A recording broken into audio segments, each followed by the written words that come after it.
Assalamualaikum warahmatullahi wabarakatuh. Sejarah peradaban Islam pada masa Rasulullah SAW. Di periode Mekah, kehidupan Islam pada masa Rasulullah SAW di Mekah pada saat itu sangat berbeda sekali dengan masa perkembangan Islam saat itu. Adanya pertentangan dari kaum kafir Quraisy yang sangat dominan menguasai sebagian besar wilayah di Jazirah Arab saat itu. Kaum kafir Quraisy beranggapan bahwa ajaran mereka adalah ajaran yang paling benar dianut, sehingga ajaran yang dibawa oleh Rasulullah SAW harus diberantas juga dari Jazirah Arab karena dianggap merusak budaya masyarakat saat itu, khususnya di Mekah dan di Madinah yang menjadi pusat peradaban Islam. Nah, saat itu hanya segelintir orang yang mau mengikuti ajaran Rasulullah SAW, itu pun dari kalangan terdekat dengan beliau. Begitupun dari budak-budak yang dibebaskan oleh kaum muslimin. Bentuk penindasan yang dialami oleh para budak yaitu adanya intimidasi, diteror, dan disiksa sampai mati. Hal ini yang membuat kaum lemah merasa tidak mendapat keadilan terhadap kekuasaan yang dijalankan kaum kafir Quraisy pada masa itu. Namun pembelaan yang dijalankan oleh Rasulullah SAW untuk mengedepankan perdamaian untuk menyiarkan ajaran Islam menjadi prioritas utama. Hal ini diperjelas melalui perkataan Rasulullah SAW. Sesungguhnya kami akan menurunkan perkataan yang berat kepadamu.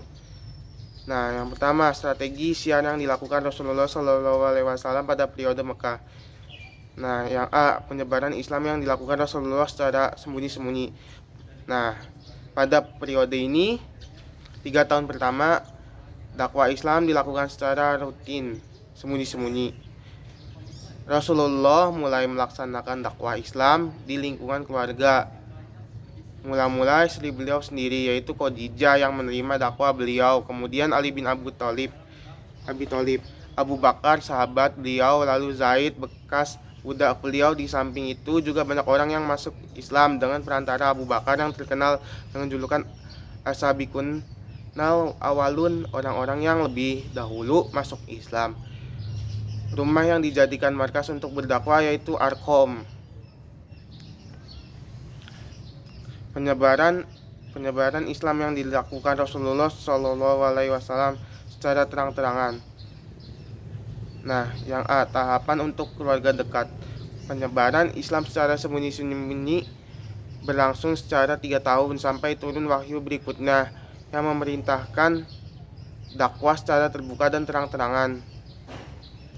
Ketika wahyu turun, beliau mengundang keluarga dekatnya untuk berkumpul di Bukit Syafa, menyerukan agar berhati-hati terhadap azab yang di hari kemudian, hari kiamat, bagi orang yang tidak mengakui Allah sebagai Tuhan yang Maha Esa dan Muhammad sebagai utusannya. Seruan tersebut dijawab Abu Lahab, "Celakalah kamu Muhammad, untuk inikah kamu mengumpulkan kami?" Saat itu diturunkan wahyu untuk menjelaskan perihal Abu Lahab dan istrinya.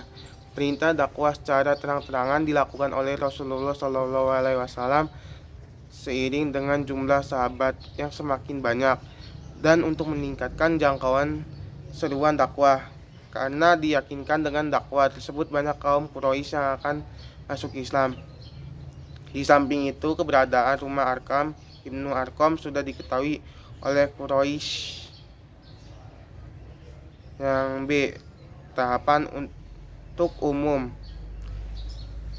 Hasil seruan dakwah secara terang-terangan yang terfokus kepada keluarga dekat kelihatannya belum maksimal sesuai dengan apa yang diharapkan. Maka Rasulullah mengubah strateginya dakwah dari seruan yang terfokus kepada keluarga dekat beralih kepada seruan umum umat manusia secara keseluruhan. Seruan dalam skala internasional tersebut didasarkan kepada perintah Allah. Surat Al-Hijr ayat 94 dan 95 sebagai tindak lanjut dari perintah tersebut. Pada musim haji, Rasulullah mendatangi kemah-kemah para jemaah haji. Pada awalnya tidak banyak yang menerima, kecuali sekelompok jemaah haji yang dari Yastrib, kabilah Khazraj. yang menerima dakwah secara antusias. Dari sinilah sinar Islam itu memancar ke luar Mekah. Penerimaan masyarakat Yastrib terhadap ajaran Islam secara antusias tersebut dikarenakan ada beberapa faktor. Nah, yang ke satu, adanya kabar dari kaum Yahudi akan lahirnya seorang Rasulullah.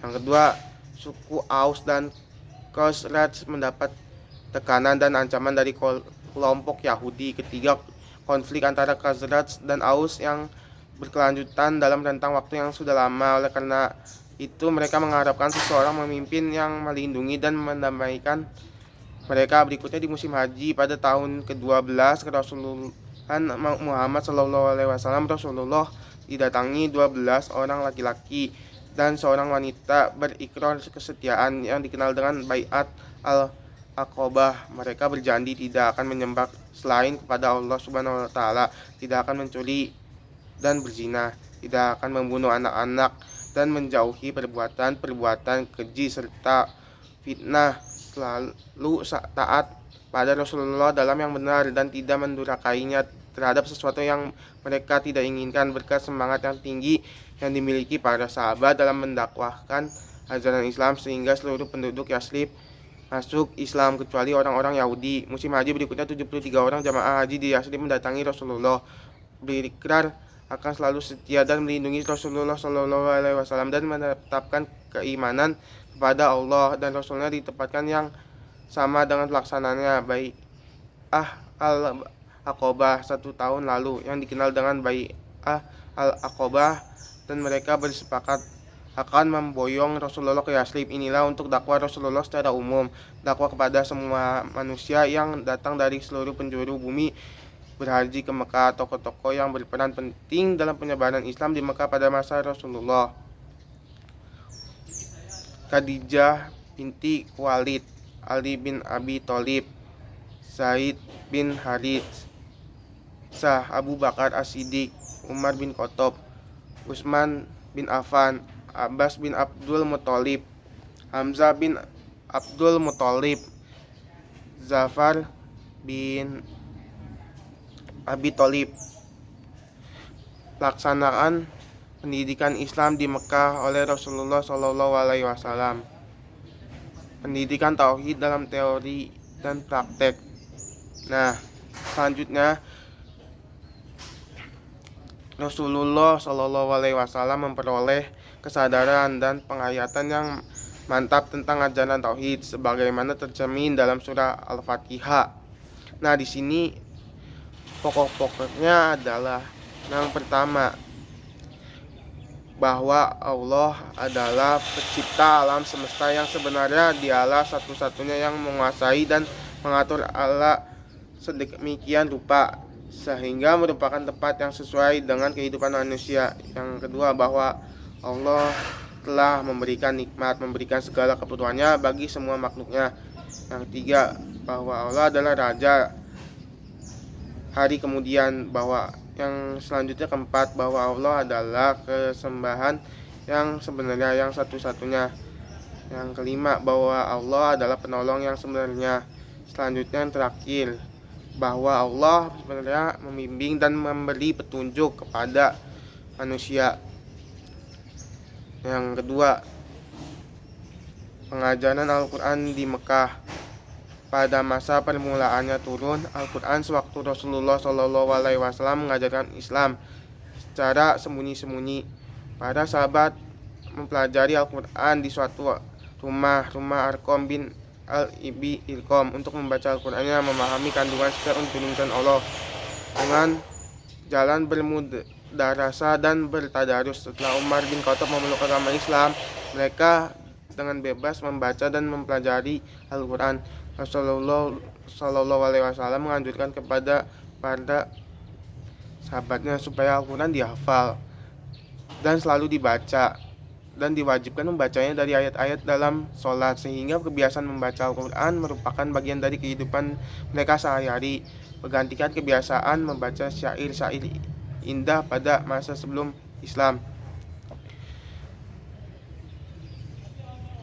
Untuk menjaga agar agar Al-Quran tidak tercampur dengan hal-hal lain, maka Rasulullah Shallallahu Alaihi Wasallam memberikan perintahnya agar hanya Al-Quran jalan yang dituliskan. Sabda beliau, pelajaran-pelajaran lainnya, misalnya penjelasan-penjelasan Al-Quran pun dilarang untuk ditulis. Nah, hambatan-hambatan yang dialami Rasulullah Shallallahu Alaihi Wasallam ketika menyiarkan Islam di Mekah.